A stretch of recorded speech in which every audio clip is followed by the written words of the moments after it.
Enough of that nonsense. Okay, so we're gonna get back to Mustie1's Volkswagen Crusty project. Remember, shh, don't tell them until it's all done. All right, so what I want to do really quick here is I'm gonna start sanding this. Not on camera, I mean, that's kind of boring. But this is all dried up and all hardened. I mean, it's definitely attached really well with that JB weld. It ain't going nowhere. So basically I want to get the Volkswagen logo off of the front here, which I think I can do pretty easily the way it's attached. Now we need to make some alterations to the actual body, so this will sit down in a different location, and I'll show you what I mean here in a minute. So let's go ahead and just get this off. As you can see, I already got one, and these are kind of soft, these little tabs that come through that you know, hold this thing, you know, like little melty tabs, standoffs that they melted in place to do that. If I can get my fat hands out of the way, then maybe you can see, but all I'm doing is coming in right across, and since, you know, it's metal, I already did one, and since it's metal, you know, it should be pretty good. So, you know, I'm going to try pushing it from the back first with this knife. Ah, look at that. Come right out. Perfect. All right. So we'll secure that into the parts pile, wherever that went. And on this part here, that's the only piece of doodatery or trim that I need to get off. So as I said before, what I want to do is I want to wet sand it in a little bit, and then we'll make some modifications, like I said, to get the to get this to sit properly on the body. And then we'll move on from there. So I'm going to do some sanding off camera, and then we'll come back when I get that done. All right, I've got what I need to get sanded for now, sanded. I'm really happy the way the roof line came in, nice and even. And there's only a little bit of feature here that needs to be filled back in. I think I'm just going to use some more JB weld on this, actually. It's easy enough to sand if it's a light coat. And that's what I'll end up doing on these sides, and then these little gaps right there between this part and that part. That'll be done at a later time. Like I said, right now I have to deal with getting this thing to sit right on the body. I'm going to take that out of its little sleepy place, and I'll show you what I mean about that. Because we moved this section forward, we have a situation where these holes here, which were the ones that captured, these guys right there, the ones I drilled off, went into these holes here, and now they need to be up here somewhere. So it's either that, or we make some clearance for it and eliminate them altogether and just use some glue when the time comes. You know, because it wasn't like an alignment dowel or something. It was an actual fixturing or fastening mechanism they used when they built this little toy. So I can probably just mark that inside there at those spots. See what I mean, Jelly Bean? You know, if you mark them right there where you have that pin coming through and it's kind of bumping against this piece where it should be over here, we'll, I don't know, you know, moving this over there is not going to be practical. I think I'm just going to cut it all out and just let it sit. And like I said, we'll just glue it in place later on. That makes the most sense. I can't use the standoffs anymore anywhere. They're drilled, so it just makes the most sense, because I still have to disconnect this dunnage area. Well, actually, I don't. I just need to finish cutting it out and moving it forward and figuring out, well, actually, you know what? Let me get back to you on that. Let's just hang on. I'll be right back. Simplest things are better. I just took that little piece out, which I'll clean up and figure out how to reuse later. And then, you know, to clear those little standoffs here, these guys, I just made some cuts with needle file, and you know, that'll kind of give it a little lock, you know, where it'll lock into those little slots I made, and it's a good glue spot, you know, glue point where I'm going to put a little glue over there. And then doing the same on these front little standoff guys, and then we'll actually, I think those, no, those get held in by, that's the little hinge actually for the, that's kind of cool part about this design. It's pretty well designed. That's the little hinge for the door. So when you put the door screw back in, this captures that and keeps it pressed against this piece. So what connects the front of this to this is not only the main screw that bolts the chassis or screws the chassis in, but this little spot here, which is kind of cool. So yeah, that's not bad. So let me zoom out a little bit and you see what I mean. So that gives me my main profile, and if you look at the picture, you know, that's pretty close. You know, a little bit different, but you know, it's the best I can do with this particular model. Can't rebuild the thing. All right, so let's see. Next thing, I want to get the headlight. I don't think I can get these little signals off, but I want to get these little headlights off. And we'll do that the same way, hopefully, that we did the little emblem. I'm not sure if these are that same soft-ish material. It's not an X-Acto per se. My hand's in the way, isn't it? Well, you know, you can't see anyway, so let me just do it and I'll come back. Yeah, got them out. Not too hard. And it will, like I said, we'll just super glue these back here when we're done. So I'm going to secure them. Now, I can't get these guys out. Like I said, they're just kind of surface mounted, or I don't know how they're put in. There's nothing through about them. So we'll just deal with those and kind of mask them off when we do painting. All right, so that leaves us with, we're going to leave this alone because we're just going to extend it out with something. So what we need to do now is we need to put this guy back on and figure out how we're going to deal with this thing. I think I may have to wait for, I'm going to need to order some ABS. That may be the solution here. Yeah, you know what? That is going to be the solution. I'll order some ABS off like Amazon, some just flat, you know, I don't know however the thicknesses go with that. You know, for just general construction, black ABS panel, you know, plates, whatever they call them, and thin as possible. And then once I get those in, we'll cut those to fit this. And if there's no other interference with the interior part, we'll let it extend over a little bit. Then we'll put this in, and you know, we can do whatever filling we want with glue because you know, it's going to be painted anyway. But we won't glue that piece in until, you know, we get all the rest of it done, because then otherwise, you know, we paint that too, and I think we want to leave that black. So I'm going to go ahead and get some ABS online, and then we'll get it coming. The other thing, we'll get it done rather. The other thing we can do is we're going to leave the bed in place, but we'll go ahead and take out these tail lights as well, doing the same procedure with a knife. Just kind of break off the little tang and then burp and then pop them out. You see, pretty simple. Secure them, and then what we'll do here is have a body that's pretty much ready to go. I mean, I could take this back bed out and then paint the thing, but I don't know if I'm gonna do that or not. It may be overkill. I can just drop some, you know. Well, I don't really need to. That's right. I don't really need to shield this. We can paint this whatever and then just lay that plastic in. Doy. Hello. Think about what you're saying. So there's the other one. All right. So good.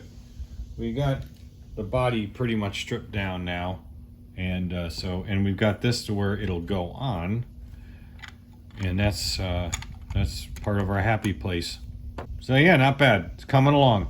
So what we'll do while stuff's coming in, like that ABS, I'll get some more JB Weld on the spots that I need to fill, and let that cure. And then I'm going to do the sanding and stuff off camera. When you see this again, it should be ready for like primer and then paint, you know, that we're going to do that fancy schmancy patina, fake patina look on it. Or I could just leave it outside. Hell, it is Florida. I'll probably patina in about 2 hours, but anyway, when it comes back, you'll see that, and then we'll move on to other pots. Time to get back on Crusty, or at least Crusty's tiny little second cousin twice removed, for Mustie1. I honestly don't know where I left off on the last video. That was weeks ago. Had other things going on, other repairs. You can see that on the channel as well. So what I've done here is, you can, well, I don't remember if I did that. I don't think I showed this yet. I have this pretty well sanded. as far as where I joined half the rear of the cab, and it's pretty smooth actually with that JB Weld. Anything else I think I can get with a couple of layers of primer and sand it back, and then, you know, do my thing. But that's not bad. Remember, this is metal, so this is not, you know, not a big deal as far as structural goes, because it is strong.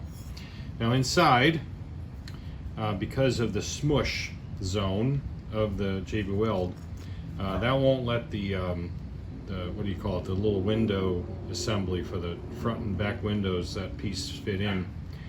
So I need to knock that down with the Dremel, and we got to figure out something with the I think I have an idea on this, but we got to figure out something with the where this piece used to be here, with that dunnage area.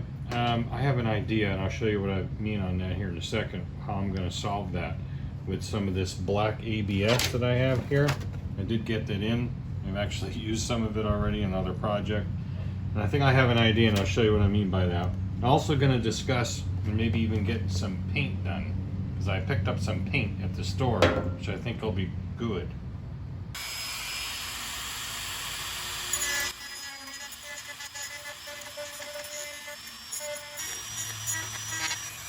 Alright, so I modified that plastic piece. I probably could have left that in there, but what the hell, it's out now, it's better.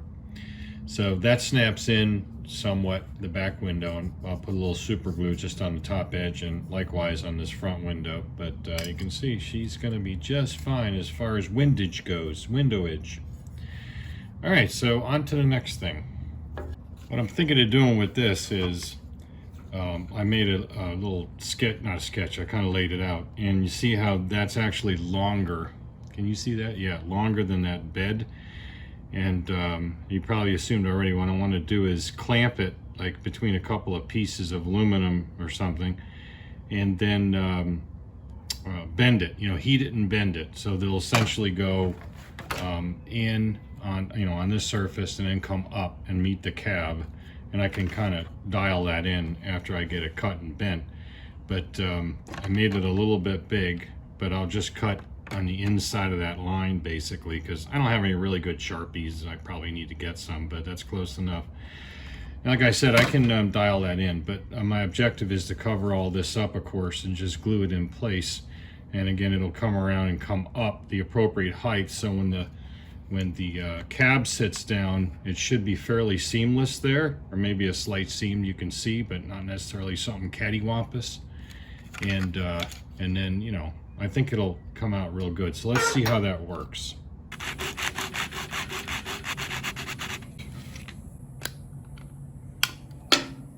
All right, that sits nice. Just kind of slide it in this way, and then drop it in, and she's not bowing the body out significantly here, so I think that's a nice fit. So now I got to calculate out, which isn't too much difficulty here, with the cab on there, or at least in near position, how much I got to bend this, because I want to try to get that, you know, nailed. That way I don't have to do a whole lot more adjusting on this, but who knows? So stand by. Simon says about 5/16. This is Simon. Hi, I'm Simon. And I can't just bend it to that length, though. It'll be short because the bend itself consumes some length. That's what she said. And you know, I have to consider the thickness of the material. So we'll probably go a 1/16 more. I'll kind of guesstimate that at about 3/8, maybe a skosh more. And rather have it long than short. Okay, no more dirty jokes. You know, I forgot I had these. They're like a vice grip with these flat jaws on them, you know, the wide jaws, and they're designed for this kind of thing when you want to do like a hand, it's a hand brake really. And so you just want to line up your part to wherever you're going to line it up to, whether it's metal or whatever, and then you can get a pretty straight line when you bend it. Now we're going to try this. I've never done this before, so we're going to see how it works. I'm going to try to bend the longer one rather, because longer end is just more material there to do. And make sure, I already sanded the side, but you know, we'll get a little bit square going here. Maybe I shouldn't go cattywampus on you on the camera, but that's probably going to be pretty close based on measurements at least. Yeah, it's not bad. We'll try that. Like I said, I never did this before, so you get you out of the way before I crush you. Put it on low, see what we can get.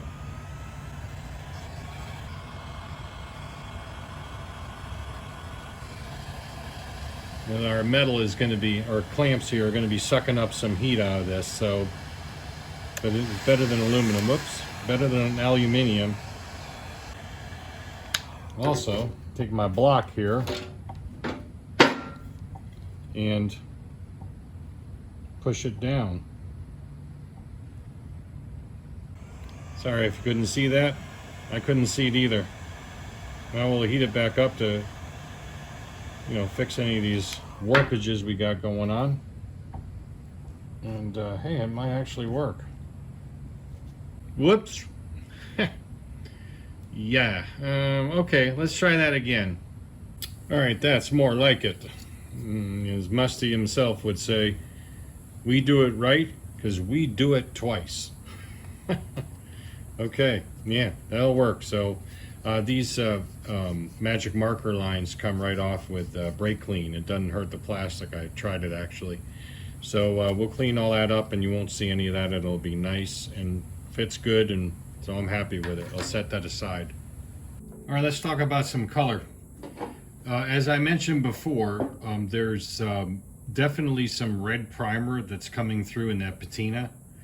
And this is, you know, there's some lightish blue, and, you know, there's really some, almost some white, I think, you know, from, I don't know, perhaps there was a different color underneath, I don't know. But what I thought I would do is, and I was kind of wrestling with this, determining what I want to do. I thought about hitting this all white first, just in case when I sand it back, it gets through the primer and the paint. And then, you know, this will come up. But then I thought about it and said, well, why not? You know, it's blue. You know, maybe it'll complement the differences in colors. So that's what I'm going to do. I'm going to leave it. I'm going to leave it like this. I got to figure out a way to tape these guys off on the front. I'm not sure what I'm going to do about that. Yeah, I may have to just paint over those and just touch them up with something. I do have some orange paint from other projects, so I think that's probably what I'm going to end up doing. That's going to be virtually impossible to mask off, so that's what I'll do. And then I'm not going to worry about in here. We'll just let it spray in there too, because we're going to, you know, put down that piece of plastic I just made, and that'll glue in there just fine even with some paint on it. So yeah, I think that's what we're going to do. We're going to go ahead and shoot it with the primer. I'm going to do the cab roof too, and maybe a couple of coats of this to sand it back and smooth out any irregularities, and then take it from there. I got to do the doors too, of course, separately, but you know, this is plastic, so I don't know how much prep work as far as, you know, giving it a tooth I really need, but I'll probably hit it with some 1500 just to rough it up a little bit, and then you know, same thing with the other parts. Then we'll hit it with some paint, let it dry, and see how it looks.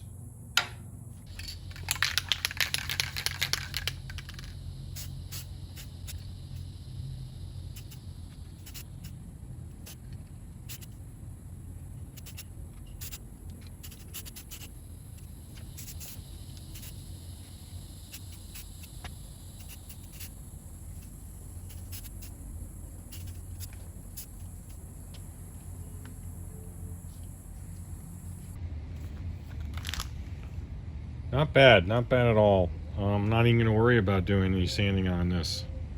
Came out real nice. I don't see any need to do that. So now what we're going to do is hit it with some blue.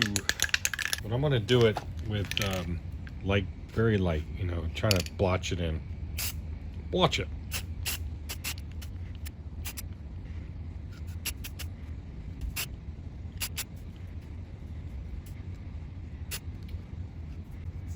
I put gloves on for this one. It'll be the first time, won't be the last. Hard to do with a spray bomb.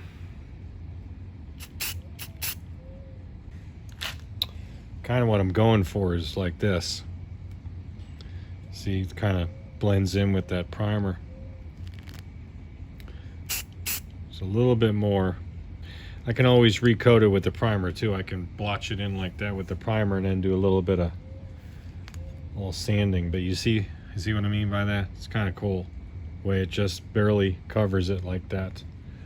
So we'll be leaving that part alone, I think. Maybe even a little bit of sanding on it. I don't want to put too much of this blue paint on. I do want to do the inside of this cab.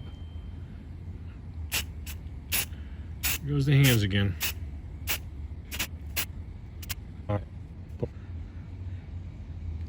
Yes, kind of what I'm looking for. All right, so this will be the last clip in this video, number 2, part 2. But you can see where I'm going with this paint. I'll turn this cab over that way so you can see the roof. You see we have some variances here in the primer and the main paint, the regular color. I also painted the interior parts with a different blue and then layered in some of this blue. And what I'm going to do is hit that with some sandpaper and bring some of that tan back through, or I don't know, I'll squirt something else on it, I'm not sure. But you see, this is where I'm going. Again, the roof of Crusty is naturally pretty tore up because it's exposed to the elements more than perhaps the sides, which are vertical. So we're going to do a little bit more work on that with sandpaper when all this dries, and on the side as well. So this is about as far as I can go with the actual, trying to blend in a patina with the paint. I'm not that good. So the rest of it we'll do with some sandpaper and see how we come up with. So like I said, this is the end of part 2. Stand by for the finale, the fini of this project. And then we'll package it up and get it sent out to Musty. So until next time, as usual, thanks for watching. We'll catch you in the next video. Take care.